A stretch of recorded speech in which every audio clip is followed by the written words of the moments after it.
के ऊपर थोपता है। और हकीकत यह है कि हमारे दुख का कारण दूसरा नाम मात्र का होता है, हमारे अपने दुख का कारण हम खुद होते हैं। जिस दिन उस कमी को हम जान जाएंगे उस दिन हमारे जीवन से दुख मिटना शुरू हो जाएगा। कैसे? तो इस बात को बताऊं, आगे मैं बता रहा हूं। विचारक कहते हैं जीवन में जितने दुख मिलते सब निज दोषों के कारण ही। एक दो दुख की बात नहीं, जितने प्रकार के दुख मिलते, जब भौतिक दुख मिले कि आध्यात्मिक दुख मिले, उस सब के कारण में आपकी नासमझी है। जीवन में जितने दुख मिलते सब निज दोषों के कारण ही, पर जिसमें इतना ज्ञान नहीं वह दोष मिटाना क्या जाने। पर जिसमें इतना ज्ञान नहीं वह दुख मिटाना क्या जाने। जीवन में जितने प्रकार के दुख दिखाई देते हैं सब निज दोषों के कारण। और इसको प्रूव्ड हमारे भगवान कहे जाने वाले मर्यादा पुरुषोत्तम श्री राम ने भी किया है। जिस समय उनको वनवास हुआ, श्री राम जी वन में गए, प्रथम रात उसको वन में गुजारना था। एक वृक्ष के नीचे में एक घास फूस की चटाई बिछा करके उस पर राम लेटे हुए थे, सीता भी बगल में लेटी हुई थी। लक्ष्मण जी खड़े होकर के बगल में पहरा दे रहे थे और पहरा देते देते मन ही मन बड़बड़ा रहे थे। आदमी जब क्रोध को नहीं पचा पाता है तो भीतर के क्रोध की उबाल मुंह से बड़बड़ाहट के रूप में निकलती है ना। आप महसूस किए होंगे कि कभी यदि आपको गुस्सा उठता होगा तो पहले तो आंख कान एकदम तना जाता है, तनाता है ना, माथा लगता है फटने लगेगा। लेकिन जब धीरे धीरे उसको अंदर में दबाने की कोशिश करते करते करते करते बात जब तक पचा पाते हैं तब तक तो ठीक, नहीं बचा पाते तो क्या होता है, आदमी बड़बड़ाना शुरू करता है। और बड़बड़ाने से भी नहीं संभल पाता है तब फिर गाली गलौज पे मुंह से अपशब्द निकलना शुरू हो जाता होता है ना। तो लक्ष्मण जी रास्ते में चल रहे थे, टहल रहे थे, राम और सीता के लिए पहरा दे रहे थे और मन ही मन बड़बड़ा रहे थे, क्योंकि उसको गुस्सा था राजा दशरथ के ऊपर में और केकई के ऊपर में कि कोई अपराध नहीं किए थे राम जी, कोई अपराध सीता जी से नहीं हुई, लेकिन इसको वनवास दे दिए, जंगल में भेज दिया। हमारे पिताजी ने अच्छा नहीं किया, मेरी माँ ने अच्छा नहीं किया, तो बड़बड़ा रहे थे, केकई के ऊपर क्रोधित हो रहे थे। अचानक उसकी बड़बड़ाहट को सुन करके धीरे धीरे बगल से उधर से निषाद राज जो थे, वो निषाद राज भी बेचारे टहलते टहलते आ गए। उसने देखा कि लक्ष्मण बड़बड़ा रहे हैं। कहा भैया लक्ष्मण क्या बड़बड़ा रहे हैं, आग जल रही हो उसमें कोई हवा देने वाला मिल जाए। निषाद राज ने कहा कि हम परिवार से अलग हैं क्या, हम भी तो आप ही के हैं, थोड़ा शेयर कर लीजिए, क्या बात है। क्या शेयर क्या करूं भाई, देखो भैया लक्ष्मण और माता सीता घास फूस के चटाई पर लेटे हुए हैं। ये दुर्दशा देख करके मुझे बड़ा क्रोध आ रहा है। क्या बिगाड़ा था इसने, केकई इसको दुख दे दिया, क्या बिगाड़ा था ये किसी का राजा दशरथ ने इसको बिना कोई कारण के दुख दे दिया। दोनों आपस में बात कर ही रहे थे कि दोनों की बातचीत को श्री राम जी ने सुन लिया। सोए तो थे नहीं, नींद कहां से आई, सोने के लिए बस ऐसे लेटे हुए थे। तो जैसे ही आवाज को सुने उधर से राम जी उठ करके आते हैं और निषाद राज और लक्ष्मण के बीच जो बातचीत चल रही है तो बीच में खड़े हो जाते हैं। कहा क्या बात है, कहना तो नहीं चाहते हैं लेकिन फिर भी दोनों के बीच जो बातचीत हो रही थी राम जी के सामने प्रस्तुत किया जाता है कि हे भैया राम, आपके जीवन में जो दुख है, आपके जीवन में जो परेशानी है, उस परेशानी के लिए हम केकई और राजा दशरथ जी को कोस रहे हैं कि उनके कारण आपको दुख मिला। ध्यान दीजिए, मैंने क्या कहा कि किसी भी व्यक्ति के जीवन में जब दुख आता है तो उसके लिए वह हमेशा दूसरे को कारण ठहराता है। श्री राम जी यहाँ क्या संकेत दे रहे वो मैं बताना चाहता हूँ। तो जैसे ही राम जी को कहा गया कि आपके जीवन में जो दुख आया, आपके जीवन में जो परेशानी आई, उसके कारण तो राजा दशरथ हैं और महारानी केकई है, उसके कारण आपको दुख मिल गया। मिलने वाली थी आपको राजगद्दी, अब मिल गया वनवास। सोने वाले थे आप राज सिंहासन पर राजमहल में और सोए हुए हैं घास की चटाई पर, वृक्ष के नीचे में। ये दुख किसने दिया है? केकई ने दिया है। ये दुख किसने दिया है? राजा दशरथ ने दिया। राम जी ने कहा है नहीं, दुख के तू बाहरी कारणों को देख रहा है, केवल दुख के आंतरिक कारणों को देखो तो पता चलेगा कि किसी भगवान के द्वारा, किसी शैतान के द्वारा, किसी के द्वारा किसी के जीवन में कोई दुख नहीं आता है। और राम जी ने बड़ा सुंदर समाधान किया है, ध्यान से सुनिए। श्री राम जी ने समाधान करते हुए कहा कि भैया लक्ष्मण सुनो, दूसरे को दोषारोपण मत करो। को न काहू सुख दुख कर दाता, निज कृत कर्म भोगे सुनु भ्राता। इसका अर्थ, जिसे हम भगवान कह करके पुकारते, वो कह रहे हैं कि को न काहू सुख दुख कर दाता। इस संसार में कोई भी किसी को सुख और दुख देने वाला नहीं है, बल्कि सुख और दुख यदि मिलता है तो किस कारण से मिलता है? अपने ही किए हुए कर्मों का परिणाम। अपने ही जीवन जीने की शैली में यदि गड़बड़ी है तो हमें दुख मिलेगा। अपने ही जीवन जीने की शैली में यदि सुलझाव है तो हमको सुख मिलेगा। अपने ही जीवन जीने की शैली में यदि आध्यात्मिक संगति है तो हमें सुख मिलेगा। और अपने ही जीवन जीने की शैली में कहीं न कहीं विषय विकार कुसंग लगा हुआ है तो हमको दुख मिलेगा। ये हमारे ही जीवन जीने पर निर्भर करता है कि हमारे जीवन का परिणाम सुखमय होगा कि जीवन का परिणाम दुखमय होगा, ये निर्भर करता है। लक्ष्मण ने पूछा कि भैया आप ये बताओ कि आप तो चूंकि मर्यादा पुरुषोत्तम हो, आपको दुनिया के लोग भगवान कहते हैं, और जब आप कह रहे हो कि हमारे कारण ही हमारे जीवन में दुख है, तो आपके दुख का क्या कारण है? राम जी ने कहा कि कोई भी बात वक्त आए बगैर यदि समझाया जाए तो उस बात का कोई उचित मूल्य नहीं होता है। ये समझाएंगे जरूर, ये बात तुमको समझाएंगे। अभी जो तू प्रश्न किया है इस बात का जवाब देंगे, लेकिन ये जवाब तब देंगे जब वो वक्त आएगा, समझाने का समय आएगा। तो ये बातें लक्ष्मण की उधार रह गई। लक्ष्मण का प्रश्न केवल प्रश्न बन के ही रह गया, राम जी की तरफ से कोई उत्तर नहीं आया। इंतजार करने के लिए कहा, और वो इंतजार पूरा कब हुआ? 14 वर्ष बीत जाने के बाद जब राम और रावण का युद्ध होता है, रावण मारे चले जाते हैं, पूरे रावण का खानदान खत्म हो जाता है, सारा युद्ध अब समाप्त होने वाला है, कारण से हमको दुख मिलता है। तो आपने वो ऐसा कौन सा काम किया जिसके कारण आपका जीवन दुखी है? उस समय हम तुमको जवाब नहीं दिए थे। उस समय हम क्या कहे थे? ये प्रश्न तुम्हारा उधार रहा, और जब समय आएगा तब बताएंगे। तो अब 14 वर्ष बीत जाने के बाद अब वो समय आ गया है कि तुम्हारे उस प्रश्न का जवाब दिया जाए। लक्ष्मण ने कहा बेशक जवाब दीजिए। राम ने कहा वो जवाब हम नहीं देंगे। कहा तब? का मास्टर कितना भी तेज तर्रार रहे लेकिन अपने बेटे को वह नहीं पढ़ा पाता है। अपना बेटा को पढ़ाने के लिए दूसरा मास्टर करता है ना। डॉक्टर कितना भी कुशल हो, ऑपरेशन बहुत बढ़िया करके दूसरे का किडनी निकाल देता हो, हार्ट ठीक कर देता हो, ये कर देता हो, वो कर देता हो, लेकिन अपनी पत्नी और बच्चे का इलाज करवाना होता वो तब क्या करेगा? वो अपने सिर फाड़ करेगा, वो दूसरे डॉक्टर के पास भेजेगा। नहीं कर सकते। इसके पीछे कारण है। कारण क्या है कि अपने के प्रति व्यक्ति के हृदय में इतनी ममता होती है, इतना करुणा होता है, इतना मोह होता है कि वो नहीं कर सकता है। बच्चे को पढ़ाने जाएगा, जितना मास्टर कड़ाई से पढ़ा पाएगा पिताजी नहीं पढ़ा पाएगा। उसके अंदर पिता की भी भावना है, शिक्षक की भी भावना है, वो नहीं कर पाएगा। डॉक्टर कितना भी बढ़िया चीरफाड़ करने के लिए जानता हो, अपने परिवार के लोगों का चीरफाड़ बढ़िया ढंग से नहीं कर पाएगा, इसलिए दूसरे की जरूरत पड़ती है। तो श्री राम ने कहा कि मैं तो बता सकता हूं, लेकिन अब इसका उत्तर मैं नहीं बताऊंगा, इसका उत्तर तुमको रावण से पूछ लेना चाहिए। तो लक्ष्मण के नाक मुंह चढ़ गया। कहा कि भक्त कौन बात कहते हैं?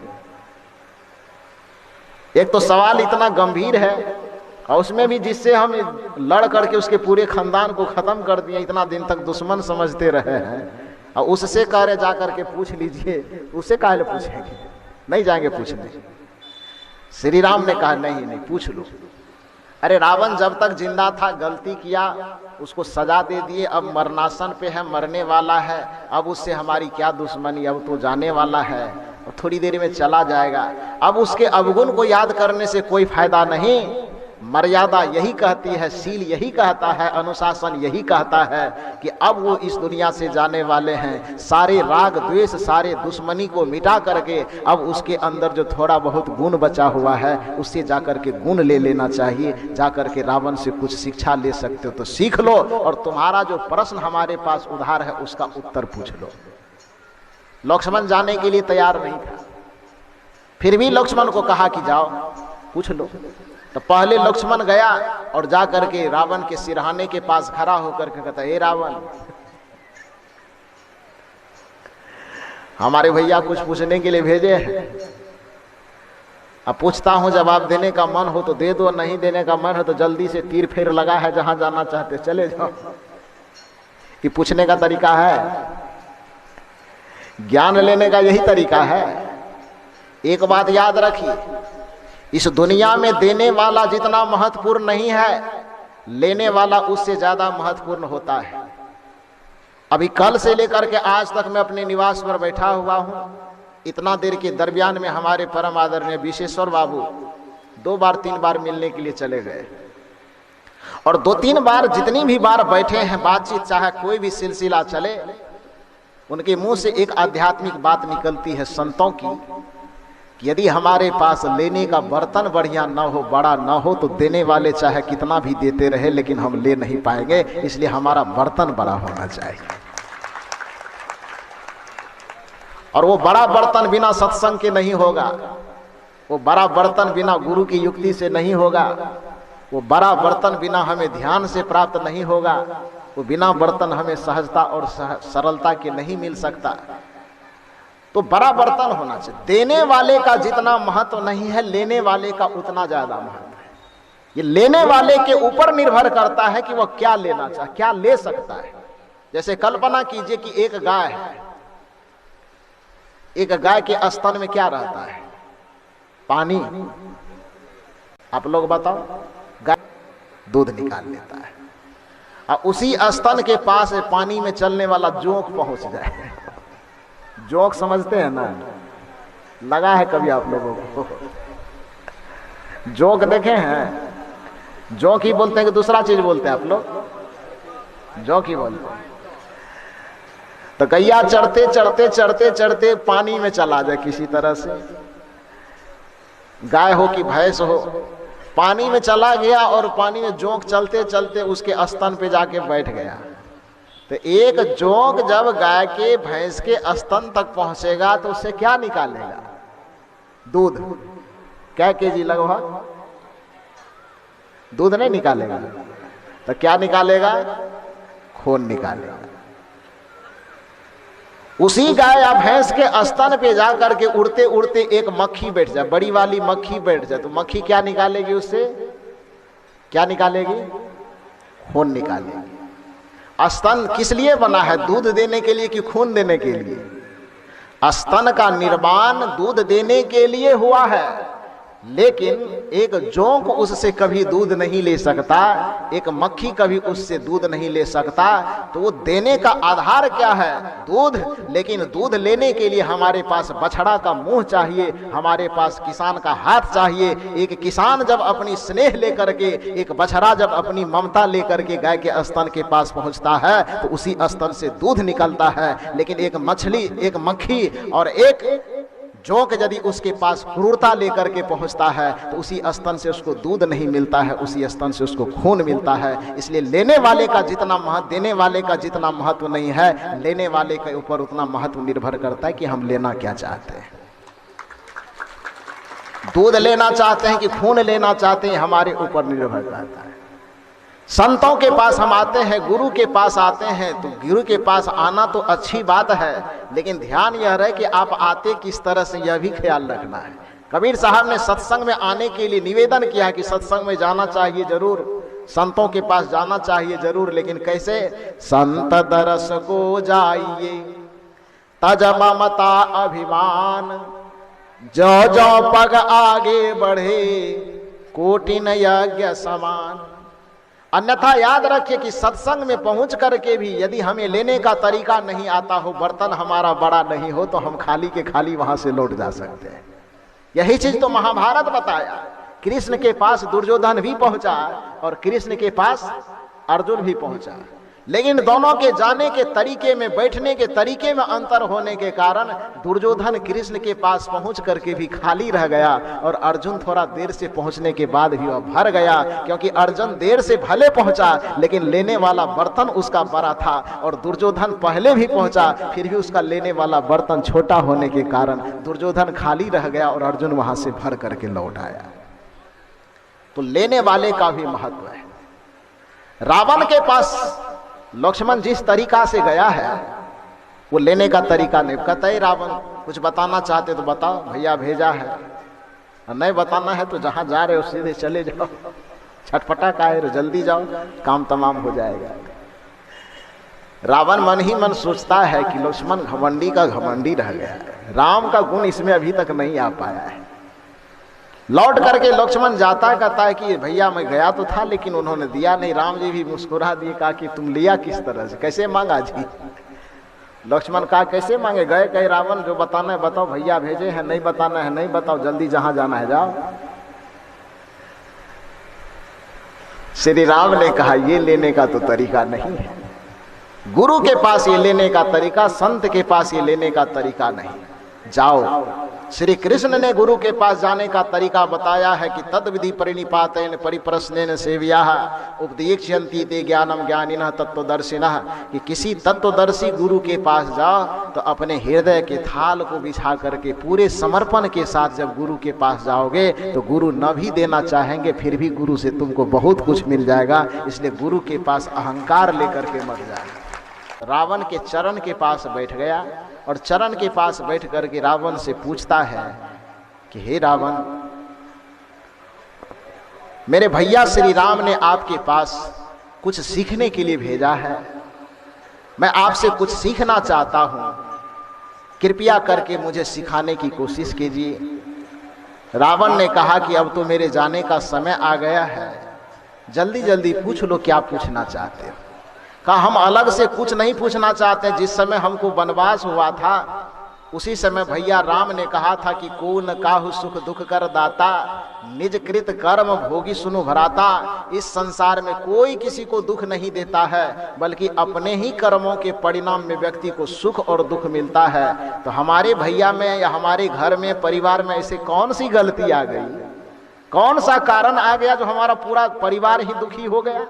कल भी मैंने कहा था कि राम जी के परिवार से ज्यादा दुखी परिवार खोजना मुश्किल है। तो लक्ष्मण ने कहा कि ऐसी क्या समस्या आ गई, ऐसी क्या परेशानी, ऐसी क्या परिस्थिति आ गई जो एक भगवान का परिवार होने के बावजूद भी हमारा पूरा परिवार दुखी हो गया। अब ध्यान दीजिए आप लोग, इतनी भूमिका बांधने के बाद अब इसमें आप सबों की बात आ रही, अब इसको बढ़िया से सुनिए। रावण बता रहा है, लक्ष्मण प्रश्न कर रहा है, और ये प्रश्न केवल रावण और लक्ष्मण के बीच में नहीं हो रहा है, ये प्रश्न केवल त्रेता काल का प्रश्न नहीं है, यह प्रश्न आज का भी प्रश्न है। यही प्रश्न आपके घर का, आपके परिवार का भी प्रश्न है, यही प्रश्न आपके जीवन का भी प्रश्न है। और जो ये उत्तर दिया जा रहा है, ये उत्तर केवल लक्ष्मण के लिए नहीं दिया जा रहा है। इस उत्तर को सुन करके कदाचित यदि इसको पकड़ करके आप रख लोगे तो मैं पूर्ण गारंटी देता हूं कि आज से आपके जीवन के दुखों का कारण खत्म हो जाएगा और आज से ही आप परम सुखी हो जाने वाले। इसको सुनिए बढ़िया से।